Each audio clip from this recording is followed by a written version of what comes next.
Late round targets. Yeah, some guys who we think their ADPs are too low.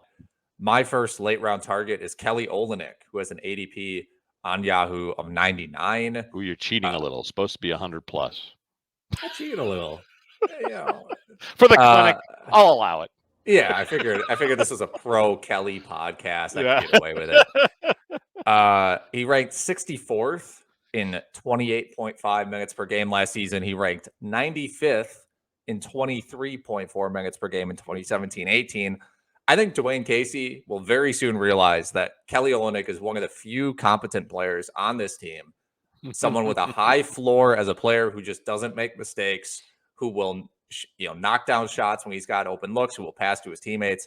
And I think Olynyk will end up playing close to 30 minutes a game at both power forward and center because they don't really have a backup center. They have Trey Lyles. And you know what Trey Lyles I was just going to say Trey Lyles. If there's one thing that screams Kelly Olynyk's going to get a lot of minutes, it's two words: Trey Lyles. Trey Lyles couldn't find minutes on the Spurs at the end of last season. All right. You're not saying Olynyk finishes ahead of Beef Stew, are you? Sounds like you might. No, I wouldn't go that far, but it'll be. I think he does hit threes. Olynyk hits threes. I think he'll actually be really close because Olynyk hits threes and he passes. All right, Kelly the Clinic Olynyk. Alex, that's your first late round target. I'm going to go to Memphis. Dillon Brooks. You know, Alex, shooters shoot. And Brooks feels no guilt jacking up jumpers from anywhere on the floor. RotoWire agrees with me. They've got him ranked 78th for 8 category leagues, and he's going at 119. Some of that might be because he's got a little bit of a hand injury, but he's coming back at the end of October. Anyone who saw Dillon Brooks play knows he is not gun shy. I think Valanciunas being replaced by Steven Adams opens up a few more shots for guys like Dillon Brooks, and he's going to get a ton of threes. Anyway, I have been targeting Dillon Brooks a lot late in drafts. He's a perfect example of someone who plays really hard defense just so the coach lets him shoot as much as he wants. Yeah. His play in the play-in, or kind of towards the end of the Grizzlies season, the play-in, early in the playoffs, was so good. I mean, he was scoring 25 a game. He was defending the team's best wing/guard player. I'm now all in on Dillon Brooks. My second late round target, Jonathan Isaac, ADP of 115. Okay, he didn't play at all last year. That's obviously a concern. But 2 seasons ago, before he got hurt, he played in 34 games and he ranked 34th in per game production. So this is someone who clearly, this isn't that small of a sample. This is 34 games. This is someone who's clearly has third round upside and is going 115th.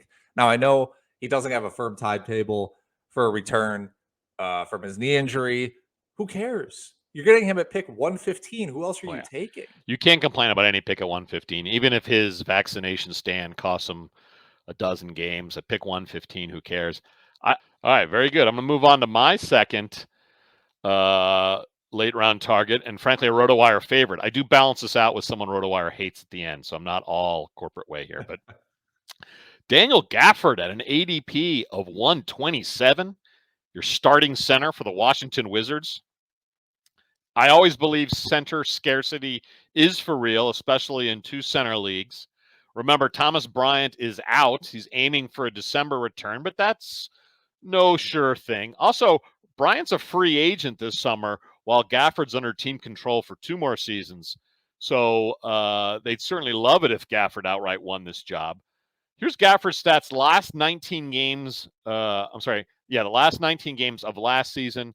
9.7 points, 5.7 boards, 1.8 blocks, and 66 field goal percentage over, I forgot to put the minutes down. I want to say 23, 24. So he's going to get some insane block numbers as he gets major minutes. I'm not really worried about Montrezl Harrell. He's a better reserve. He's frankly a power forward. No, it doesn't offer much rim protection. So I like Gafford. He's also had an excellent preseason. I like Gafford, especially at an ADP of 127. Yeah, you mentioned his preseason 22 minutes, which I think will go up. I think he's trending closer to 24 to 28, but he's averaging 10 points, 8 rebounds, 2 blocks. Yeah. All right, give us your last surprise. No one's going to believe this. Late round target.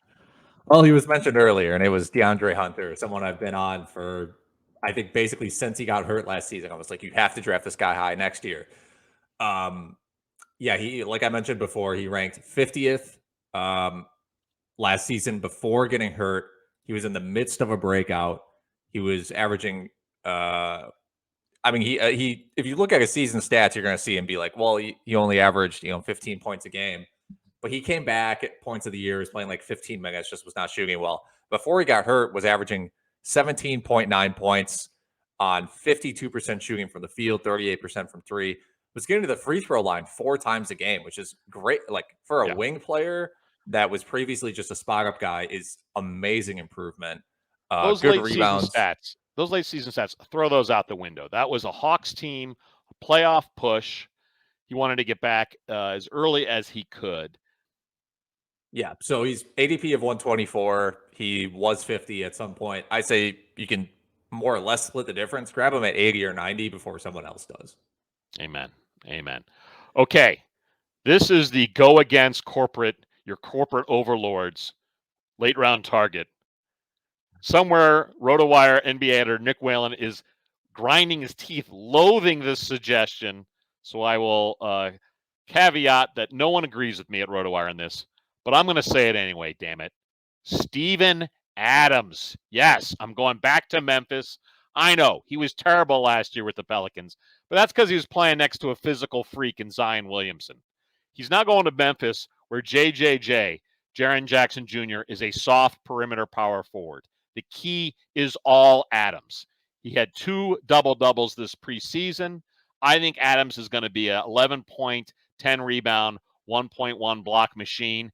People are giving up on Adams. He's only 28 years old. I know the beard hair look makes the New Zealander look like he's from one of those Hobbit movies at age 98. He's only 28. But I do have to say again, RotoWire does not agree with this pick. RotoWire has him at 125 in 8 category leagues. He does have a terrible free throw percentage, but frankly, he doesn't go to the line enough to make that matter. Alex, how much do you disagree with this suggestion? I think I don't like really disagree that much. There's definitely room for him. I mean, if you're the Grizzlies, you want him out there because I think he's going to set some monster screens for Ja Morant. All right, do you have any other late round targets you want to throw out there?